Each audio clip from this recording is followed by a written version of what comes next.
ছেলেটি খাড়া থেকে মনে সুখে সে আপেল খাচ্ছিল, এমন সময় তার 2 নম্বর পেয়ে যায়। সেখান দৌড় মেরে সে বাগুন ক্ষেতের মধ্যে সে 2 নম্বর সেরে সেখান থেকে চলে যায়। তারপর হঠাৎ কিছুদিন পর বাগুন খেতালা এসে দেখে যে তার খেতে তিনটা আপেল ধরে আছে। সে কিছু না ভেবে আপেলটা ছিঁড়ে সে খেতে থাকে, এমন সময় তারও পেটে মুসার দিয়ে 2 নম্বর পেয়ে যায়। এরকম ভুল তোমরা কখনোই করবে না। সাবস্ক্রাইব।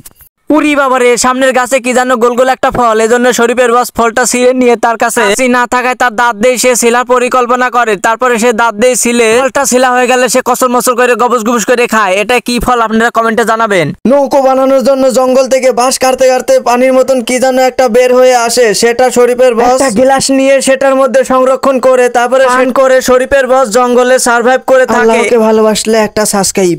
বন্ধুরা, জঙ্গলে এক ছেলে মোবাইল টিপছিল, এমন সময় শরীফ এসে তার লুঙ্গির তল দিয়ে হাত ঢুকিয়ে জাদু করে একটা ডিম বের করে আনে। ডিম বের করে হাতে নেওয়ার পরে সে একটা ইরিং বিরিং জাদু পরে নেয়। জাদু পরে হয়ে গেলে ডিম ভেঙে দেখে যে সেটা নষ্ট ছিল।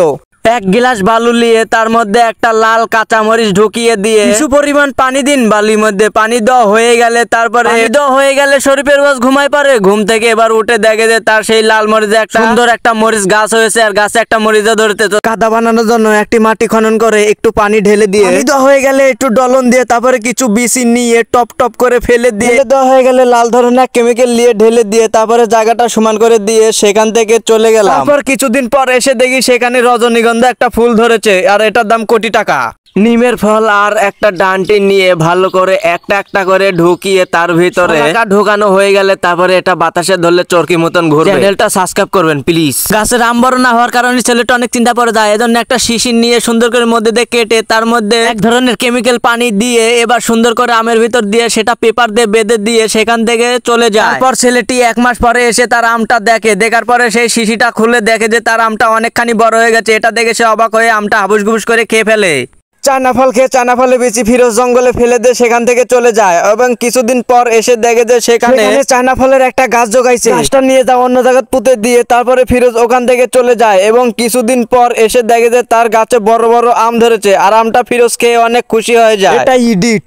একটি কলা গাছকে লাঠির দ্বারা টারা করে তার মধ্যে কয়েকটা ভুট্টার দানা সুন্দর করে ঢুকিয়ে দিয়ে দানা দেওয়ার পর কিছুটা কাটা দিয়ে আটকিয়ে দিয়ে হয়ে গেলে সেখান থেকে চলে যাবেন। কিছুদিন পর এসে দেখবেন যে সেখানে ভুট্টা ধরেছে। এটা দেখে শরীফ অনেক খুশি হয়ে যায় আর বলে আমাদের চ্যানেলটাকেও সাবস্ক্রাইব করে না, একটা সাবস্ক্রাইব। জঙ্গলে শরীফ একজনকে মারার জন্য প্রস্তুতি নিচ্ছিল, এমন সময় তার বস ডাকতে বলে যে এই ভিডিওটা তুই দেখ, ছোট বাচ্চা হয়েও অনেক মারামারি করতে পারে। এটা দেখে শরীফ অনেক ভয় পেয়ে সেখান থেকে পালিয়ে যায় না মেরে।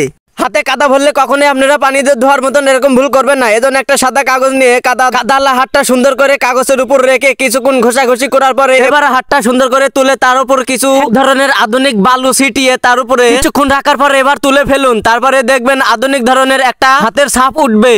চাষের জমি সাফ করতে করতে সামনে একটা বিস্কুট করে পায়। বিস্কুটটা মাটি থেকে নিয়ে এসে ছিঁড়ে তারপরে খাওয়ার চেষ্টা করে। তার হাতে কাদা দেখে বিস্কুটটা মাটি তুই সে অন্য জায়গায় যা হাত ধুতে থাকে। এমন সময় এক জঙ্গলি মানুষ এসে তার বিস্কুটটা নিয়ে এসে ছিঁড়ে হাবুস গুবুস করে খেতে থাকে। তারপর জঙ্গলি মানুষটা বিস্কুটটা না খেতে পেরে সে সব বিস্কুট নিয়ে খালি খোসা সেখানে রেখে চলে যায়। তারপরে শরীফ এসে বিস্কুট না পেয়ে তার মনটা অনেক খারাপ হয়ে যায়।